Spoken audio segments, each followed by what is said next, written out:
মধ্যপ্রাচ্যে আবারও বাড়ছে উত্তেজনা। ইরান ও যুক্তরাষ্ট্রের মধ্যে কূটনৈতিক আলোচনা চললেও দুই পক্ষের পাল্টাপাল্টি হুমকিতে পরিস্থিতি আরও স্পর্শকাতর হয়ে উঠেছে। প্রশ্ন উঠছে, এই আলোচনা কি সত্যি শান্তির পথ তৈরি করছে, নাকি এর আড়ালে বড় কোনো সংঘাতের প্রস্তুতি চলছে? সম্প্রতি ইরানের পররাষ্ট্রমন্ত্রী আব্বাস আরাকচি যুক্তরাষ্ট্রকে কড়া হুঁশিয়ারি দিয়েছেন। তিনি বলেন, যুক্তরাষ্ট্র যদি ইরানের ভূখণ্ডে হামলা চালায় তাহলে ওই অঞ্চলে থাকা মার্কিন সামরিক ঘাঁটিগুলোতে পাল্টা হামলা চালাবে তেহরান।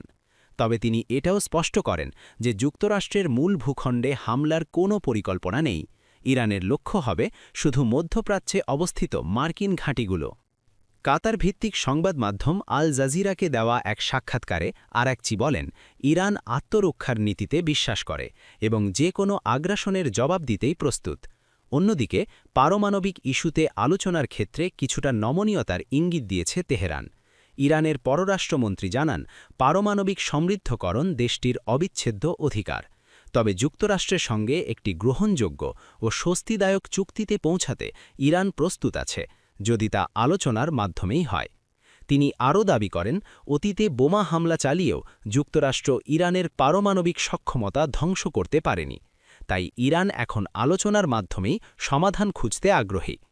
তবে একটি বিষয়ে কোনো ছাড় দিতে রাজি নয় তেহরান, সেটি হলো তাদের ক্ষেপণাস্ত্র কর্মসূচি। আরাকচি স্পষ্টভাবে জানিয়েছেন, ইরানের ক্ষেপণাস্ত্র কর্মসূচি দেশটির প্রতিরক্ষা ব্যবস্থার অংশ এবং এটি কোনো আলোচনার বিষয় নয়। এদিকে ৬ ফেব্রুয়ারি ওমানের রাজধানী মাস্কেটে ইরান ও যুক্তরাষ্ট্রের প্রতিনিধিদের মধ্যে একটি পরোক্ষ সংলাপ অনুষ্ঠিত হয়েছে। ওই বৈঠকের পর মার্কিন প্রেসিডেন্ট ডোনাল্ড ট্রাম্প মন্তব্য করেন, ইরানের সঙ্গে খুবই ভালো আলোচনা হয়েছে। একইভাবে ইরানের পররাষ্ট্রমন্ত্রীও এই আলোচনাকে ভালো সূচনা হিসাবে আখ্যা দেন। সব মিলিয়ে পরিস্থিতি এখন দ্বৈত বার্তার মধ্যে রয়েছে। একদিকে কূটনৈতিক আলোচনা, অন্যদিকে প্রকাশ্য হুমকি। এতে স্পষ্ট যে মধ্যপ্রাচ্যের পরিস্থিতি এখনও অত্যন্ত নাজুক।